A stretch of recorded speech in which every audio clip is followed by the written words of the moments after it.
this is going to hurt.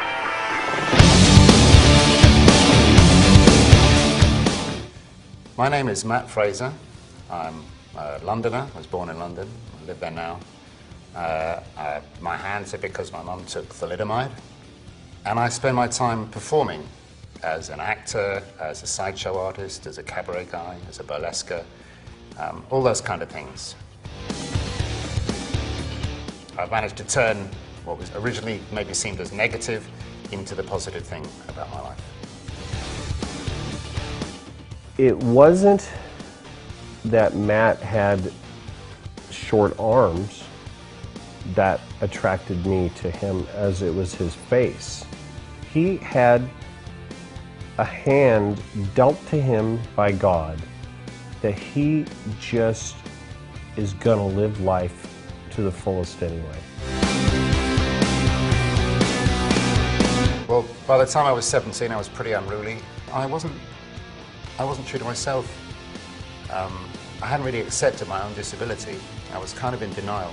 We could go on for hours about why. I just say it was society. It generally doesn't want you to deal with that. But I dealt with it. I dealt with it later in life. And it was only really then that I was able to access my own attractiveness. And people suddenly started saying, oh, you're quite a good-looking guy, or whatever. But they never used to say that before. I was happy with myself.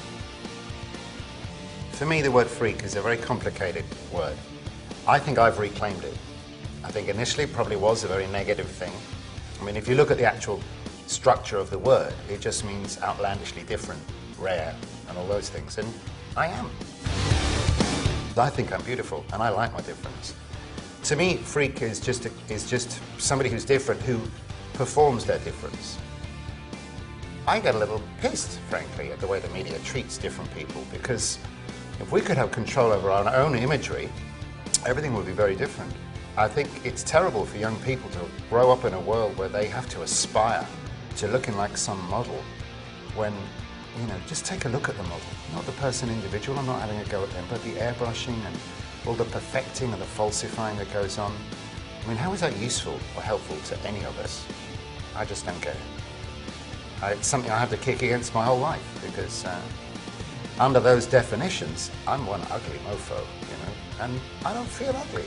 I feel like an okay guy. Put him through the ringer. We covered him in mud. We covered him in all kinds of stuff. I had chickens here, ponies, and we had a great day. I don't think he laughed so much any one day.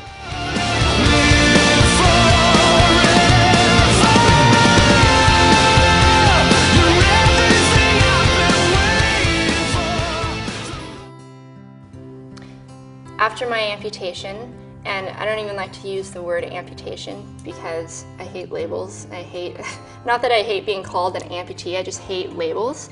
Like suddenly when I was in the hospital, I was an amputee or a patient who had these legs that were no longer legs, they were called stumps. And like, am I a tree? Am I suddenly like part of a tree? I'm no longer a human. I have stumps and I'm an amputee. So anyways, I hate labels, I hate being called stuff. So after I lost my legs, people did look at me completely differently. Amy Purdy came to Funny Farm via a post that we had out at a modeling agency looking for a double amputee. I had an idea in my head. I wanted to go build legs for somebody that were spikes. And I wanted to put them in a situation that they could never be in. And I wanted to capture that emotion. Impossible to really live a life like that. How do you exist?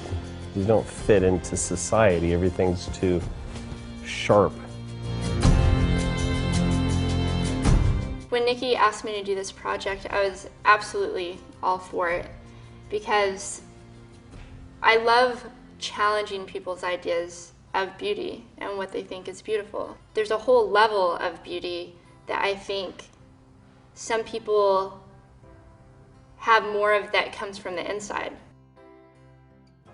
It was this amazing moment where she was kind of leaning back, and we dropped the harness a little bit, and she kept leaning back, and at one point she was sitting down mid-air with her legs crossed, very feminine, and her arm was down, and she was sort of looking off majestically, and her hair was just sticking out spiky. She has a beautiful face, beautiful body, and it was like the one picture. You flip through magazines, you see these beautiful women with these perfect bodies and beautiful hair and beautiful legs and gorgeous outfits, and it makes you think that that's how you're supposed to be.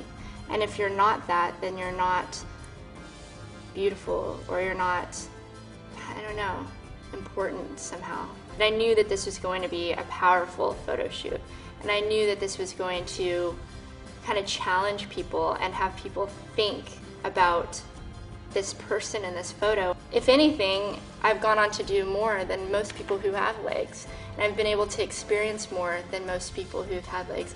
And I absolutely have this life of experience and stories that I always wanted to have to be able to tell my kids. And